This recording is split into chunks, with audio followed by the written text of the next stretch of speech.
নমস্কার বন্ধুরা, আশা করি আপনারা সবাই ভালো আছেন, সুস্থ আছেন। শুরু করছি আজকে একটা নতুন ব্লগ। হ্যাঁ, একটু দেরি হয়ে গেল বটে, কিন্তু এটা একটা আমাদের ভ্রমণের জায়গা। যে আমি যেখানে বেড়াতে গেছিলাম তার কিছু কিছু শট আপনাদের দিয়েছিলাম, কিন্তু এই দৃশ্যটার কিছু অংশ আপনাদের কাছে মিস্টেক করে গেছিলাম। সেই জন্য আমি সেই দৃশ্যগুলো আপনাদের কাছে তুলে ধরছি। জাস্ট বারিপদা থেকে উড়িষ্যার শিমলিপালে ঢোকার জন্য যে জায়গাটা, সেটা হচ্ছে প্রথমে শিমলিপাল ঢোকার আগেই থাকছে সীতাকুণ্ড।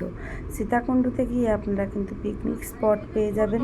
ওখানে রান্না করে খাওয়ার জন্য আপনারা সব কিছু বলতে আপনাদের সব কিছু নিয়ে যেতে হবে, এবং ওখানে যদি পিকনিক করতে চান পাবেন। কারণ যে ঝর্ণাটা প্রথমেই আপনারা দেখলেন, ওই ঝর্ণার জল কিন্তু খুব সুন্দর। ওই ঝর্ণার জলই পুরো ওইখানের যে পাশাপাশি অঞ্চল, সেই অঞ্চলের লাগোয়া মানুষরা সবাই কিন্তু পাইপ বরাবর থাকে। ওই দূরে দেখুন পাইপটা কিন্তু ফিট করা আছে। ওই পাইপের মাধ্যমে জল অঞ্চল বরাবর প্রত্যেকটা জায়গাতে যায়। দেখুন সবাই হেঁটেই পারাপার করছিলাম আমরা। এই এক আমার ননদকে আমার হাজব্যান্ড, উনি হাত ধরে বের করছিলেন। এভাবে একে অপরের হাত ধরে কিন্তু বেরোচ্ছিলাম। ঠিক সেই মুহূর্তেই আমার ছেলেদের শখ হলো যে ওখানে স্নান করবে বলে, বাবা ছেলে তিনজনই কিন্তু নেমে গেল ওখানে স্নান করতে, এবং আমাদের সঙ্গে যে ড্রাইভারটা ছিলেন উনি নেমে গেলেন। কিন্তু সত্যি এত সুন্দর পরিবেশ আমি আগে কখনো দেখিনি।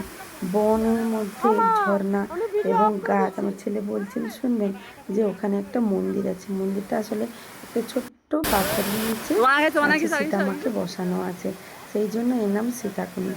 দেখুন আমার বড় ছেলের এত মজা লেগেছে, অনেকক্ষণ স্নান করার পরে ভিডিওটা তুলেছি, তবুও কিন্তু সে না কথা শুনে আবার চলে গেল স্নান করতে। সেই দেখুন তার ছোটো ভাই পাচ্ছে না বলে তাকে তুলে দিয়ে নিজেই চলে গেল। দেখুন আমি বারণ করা সত্ত্বেও কিন্তু সে কোনো কথা শুনছে না। আর জলটা যথেষ্টই ঠান্ডা। আমরা এটা আমার পক্ষে বারণ করা সত্ত্বেও কিন্তু কথা না শুনে ও আবার চলে গেল। দেখুন একবারে ঝর্ণার কাছে গিয়ে স্নানটা করছে। আর এত সুন্দর ঠান্ডা জায়গা, জলটি যে আর এত গরম ছিল, আমরা যখন প্রচণ্ড পরিমাণে গরম ছিল। সেই গরমের পরে জলটা ভাবছিলাম হয়তো ঠান্ডা লেগে যাবে, কিন্তু না, দেখতে মানে জলটা খেতেও যত সুন্দর, এবং জলটা ব্যবহার উপযোগী। আপনারা কিন্তু ওইখানে যদি পিকনিক করতে চান অবশ্যই কিন্তু পিকনিক করতে পারেন। জলটা ভালো, পরিবেশটাও ভালো, এবং সব কিছুটাই ভালো। ওখান থেকে আমরা স্নান করে ওরা উঠে আসতে কিছু সময় কাটানোর পরে ঠিক বেরোবো, সেই মুহূর্তে দেখছি অনেক গাছে আম পেকে আছে। দেখুন সব বাচ্চারা মিলে কিন্তু আম পেড়েছে। আমরা অনেকগুলোই আম পেড়েছিলাম ঠিকঠাক করে। আপনার প্রথম ঢিলেই অনেকগুলো আম পড়ে গেছিলো, তখন ভিডিও করার স্কোপ হয়নি, কিন্তু ওটা আমরা আম পেড়েছি। আর আমটার স্বাদও খুব সুন্দর, ছোট্ট ছোট্ট চকলেটের মতো আমগুলো। এরা প্রত্যেককে বারণ করার পরেও না শুনে সবাই মজা করে আমরা আম খাচ্ছিলাম।